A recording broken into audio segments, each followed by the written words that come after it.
This is the interior of the base of the skull, and we know it is divided into anterior cranial fossa, middle cranial fossa, and posterior cranial fossa.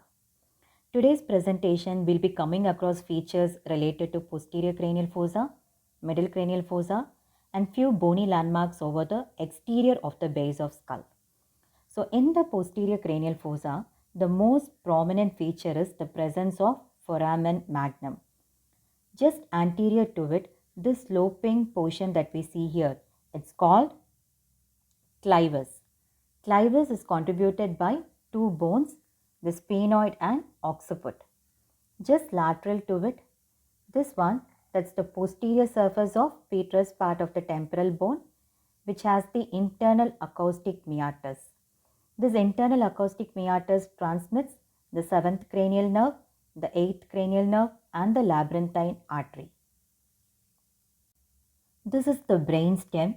From above below, it consists of the midbrain, the pons, and the medulla oblongata. The junction between the lower border of the pons and the upper border of medulla oblongata is called pontomedullary junction. The lower part of the pons lodges all the nuclei related to the 7th cranial nerve, and the 7th cranial nerve exits the brainstem at the pontomedullary junction. The ventral surface of the pons and the medulla are related over the clivus. Now let's see the cranial nerve nuclei related to the 7th nerve.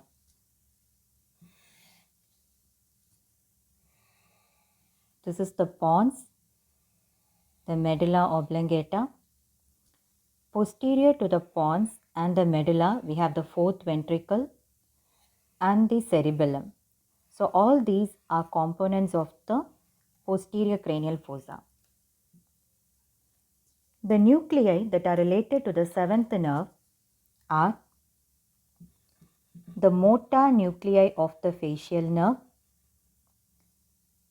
the superior salivatory nucleus, the nucleus tractus solitarius, and the spinal nucleus of the trigeminal nerve. The motor nucleus of the facial nerve will give rise to fibers that are going to innervate the muscles derived from the second branchial arch. These fibers are called special visceral efferent.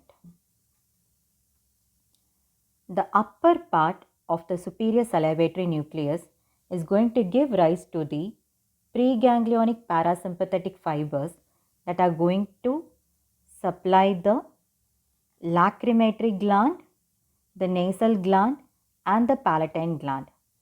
These fibers are called general visceral efferent fibers. The lower part of the superior salivatory nucleus will give rise to preganglionic parasympathetic fibers that are going to innervate the submandibular and the sublingual salivary gland. They are also called general visceral efferent fibers. Now, the taste sensations from the anterior 2/3 of the tongue, they reach the upper part of nucleus tractus solitarius. These taste fibers are called special visceral afferent.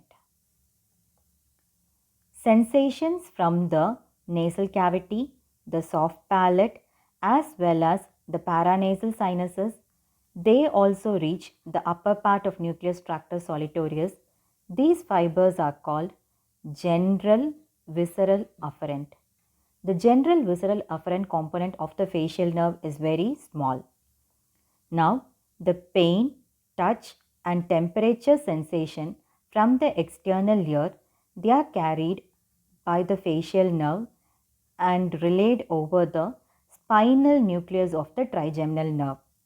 These fibers are called general somatic afferent. The motor component of the facial nerve is large and medial, whereas the sensory component of the facial nerve is small, and the sensory component of the facial nerve together it is called nervus intermedius.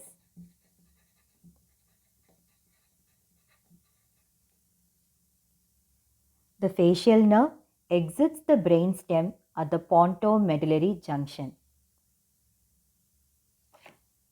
So, in the posterior cranial fossa, we can see the facial nerve exiting the brainstem at the pontomedullary junction and entering the internal acoustic meatus over the petrous part of the temporal bone.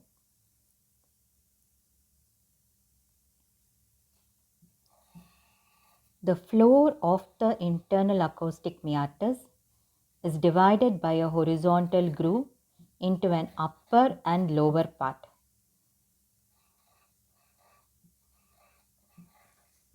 And we can see the facial nerve entering the anterosuperior part of the internal acoustic meatus.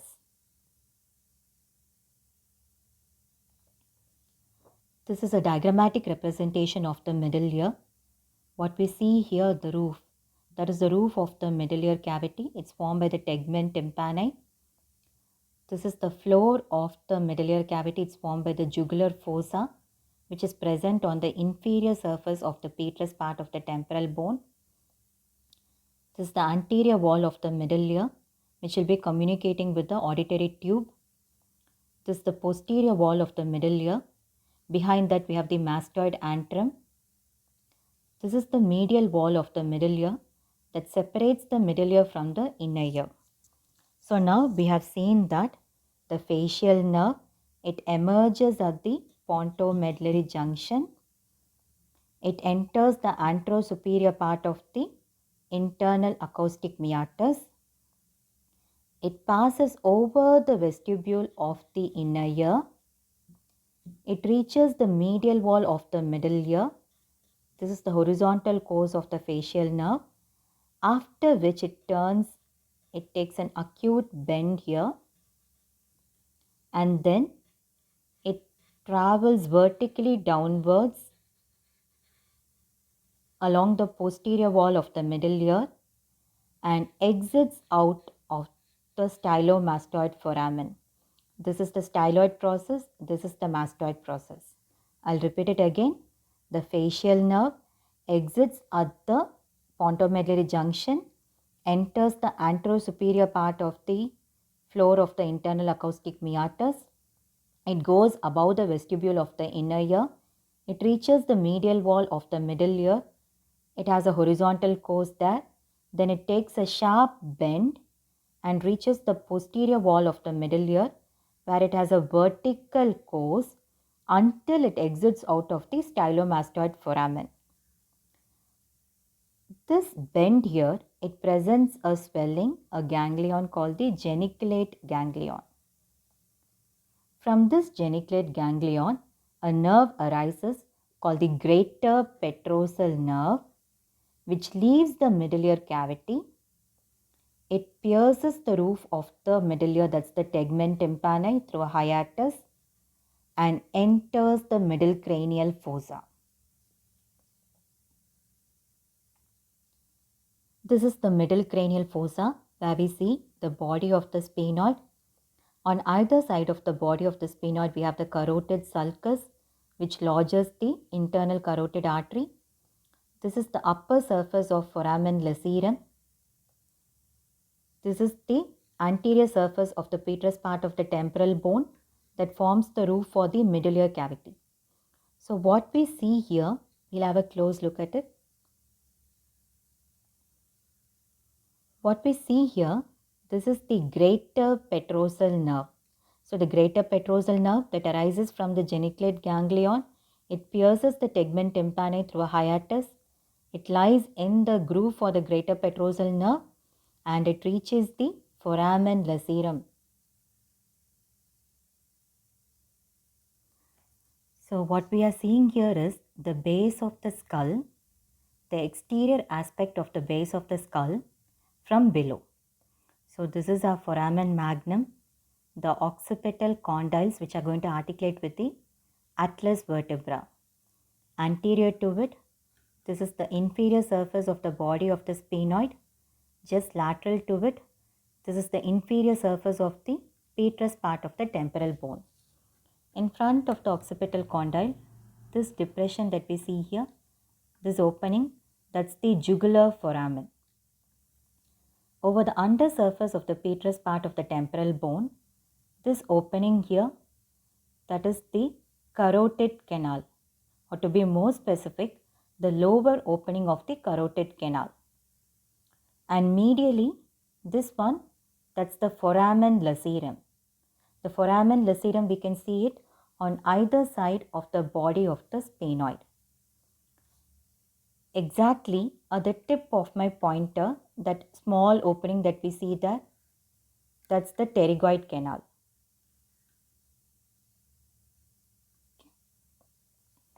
So I'll show it on the right side, the same thing. So this is the carotid canal through which the internal carotid artery, surrounded by the sympathetic plexus of nerves, enter the middle cranial fossa. Behind that, this is our jugular foramen. Medial to it, this part, that's the foramen lacerum. These are the pterygoid plates. So this is the medial pterygoid plate, the lateral pterygoid plate. This opening just below the junction of the two pterygoid plates, that one is the pterygoid canal. Remember that the foramen lacerum anteriorly is related to the posterior opening of the pterygoid canal.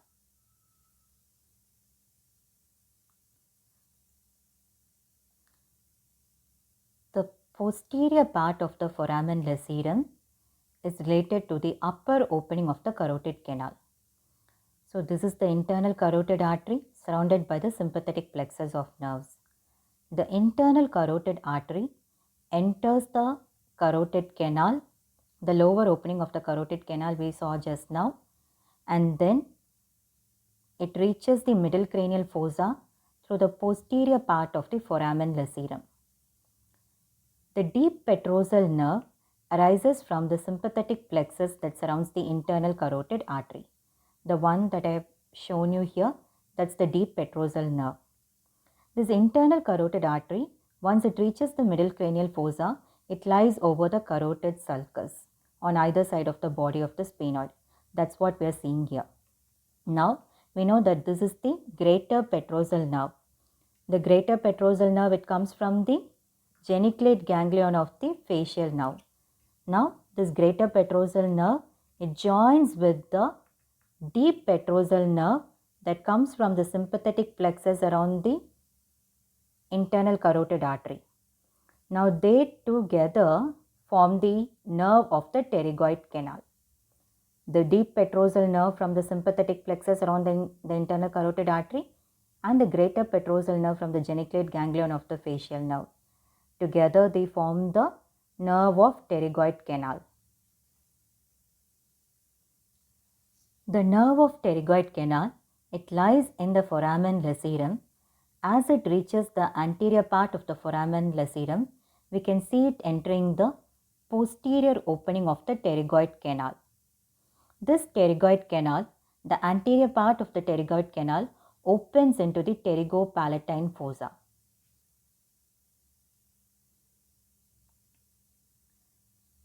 This is the maxilla that forms the upper jaw. These are the pterygoid plates.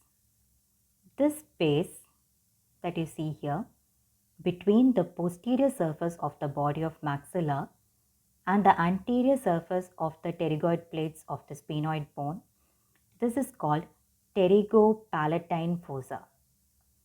This pterygopalatine fossa lodges the pterygopalatine ganglion. The pterygopalatine ganglion is the largest peripheral parasympathetic ganglia of head and neck.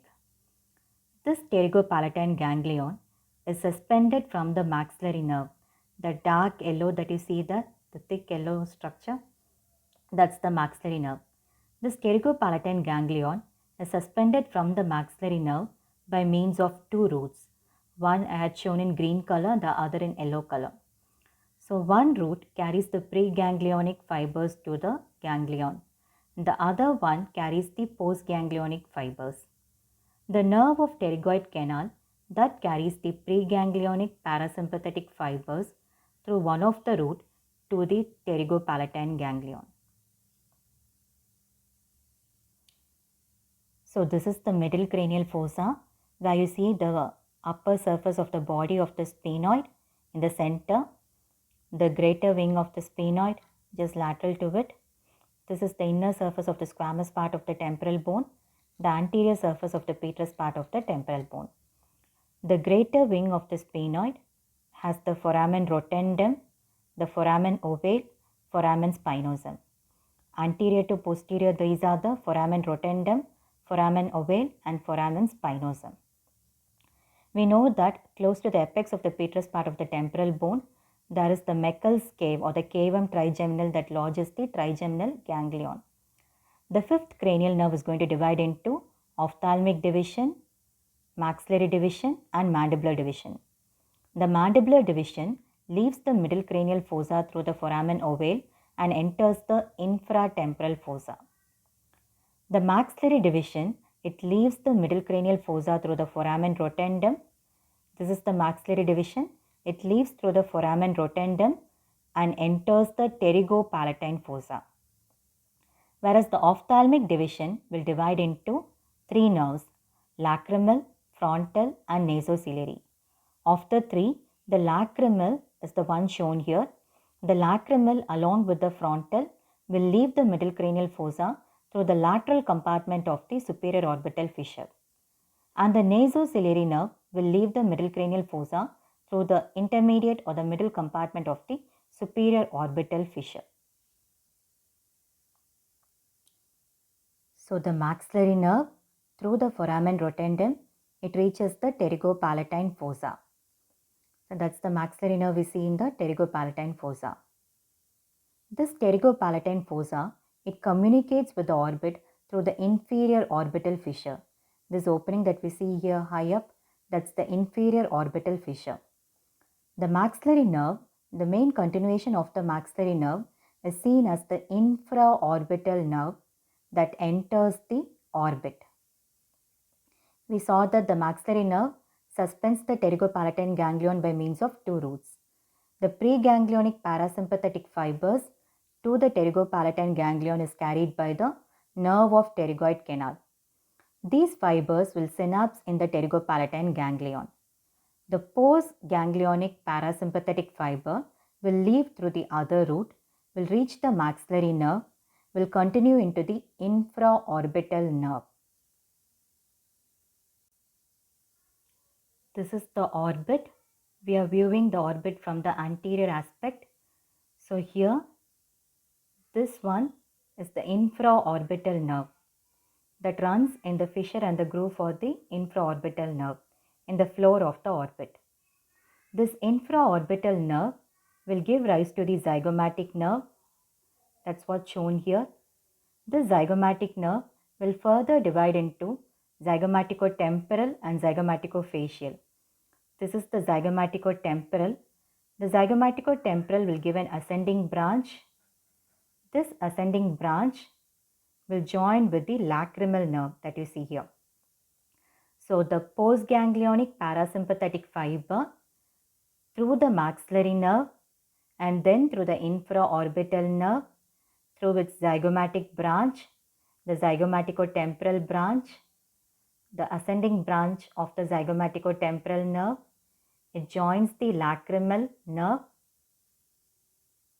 The lacrimal nerve supplies the lacrimal gland.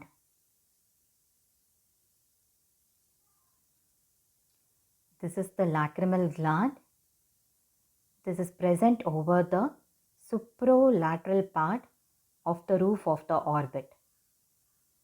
It is present over the fossa for the lacrimal gland in the orbital surface of the frontal bone. It has two parts, the orbital part and the palpebral part, which are separated by the aponeurosis of levator palpebrae superioris muscle. The postganglionic parasympathetic fibers that reach the lacrimal gland through the lacrimal nerve stimulates the lacrimal gland to produce the lacrimal fluid. This lacrimal fluid is carried by the ducts. The ducts of the orbital part, they have to pass through the palpebral part, and finally these ducts open into the lateral part of the superior conjunctival fornix. The lacrimal fluid from the lateral part of the superior conjunctival fornix traverses the conjunctival sac. The conjunctival sac is the space between the palpebral conjunctiva and the bulbar conjunctiva. Palpebral conjunctiva is nothing but the conjunctiva that lines the inner aspect of each eyelid. Bulbar conjunctiva is the conjunctiva that lines the anterior surface of the eyeball except in the region of cornea. So the lacrimal fluid that enters the conjunctival sac now through the lacrimal canaliculi, what you see in orange color here, the upper canaliculi and the lower canaliculi, it empties, it reaches the lacrimal sac. Lacrimal sac is the one that I have shown in green color. Now these lacrimal canaliculi, they begin at the region of the lacrimal puncta, which are present on the inner aspect of each eyelid. The lacrimal sac lodges in the lacrimal fossa found in the medial wall of the orbit. This lacrimal fossa is contributed by both the frontal process of maxilla and the lacrimal bone. Now, the lacrimal fluid through the conjunctival sac, through the puncta, through the lacrimal canaliculi, it reaches the lacrimal sac. From the lacrimal sac, the lacrimal fluid drains through the nasolacrimal duct into the anterior part of the inferior meatus. The orange color that you see here, that's the nasolacrimal duct. It's about 18 millimeter long. It extends from the lower part of the lacrimal sac. It extends downwards, backwards, laterally in a bony canal that's formed by the frontal process of maxilla, the lacrimal bone and the inferior nasal concha, and finally it opens into the nasal cavity at the anterior part of inferior meatus of the nose. The lower opening of the nasolacrimal duct is guarded by an incomplete mucosal fold called the valve of Hasner. This prevents the entry of air through the duct into the eye. So, this is the secretomotor pathway of the lacrimal gland. The preganglionic secretomotor fibers carried by the facial nerve, the greatopetrosal nerve, the branch of facial nerve, and the postganglionic fibers begin from the pterygopalatine ganglion through the maxillary nerve, infraorbital nerve, zygomaticotemporal, conveyed through the lacrimal nerve to the lacrimal gland. Stimulation of these fibers, lacrimation occurs, there is secretion of tears, and these tears are drained through the nasolacrimal duct into the nasal cavity. The orange color that you see there, that's the nasolacrimal duct. It is about 18 millimeter long. It begins at the lower part of the lacrimal sac, then it descends downwards in a bony canal formed by the frontal process of maxilla, the lacrimal bone and the inferior nasal concha. In the nasal cavity, it opens into the anterior part of the inferior meatus. This bony projection that you see here, that gives attachment to the inferior nasal concha. The space below that, that's the inferior meatus. So to summarize, the preganglionic secretomotor fibers for the lacrimal gland comes from the lacrimatory nucleus situated in the lower pons. From there, through the nervus intermedius and then through the greater petrosal nerve that joins the deep petrosal nerve to form the nerve of pterygoid canal. This nerve of pterygoid canal relays in the pterygopalatine ganglion.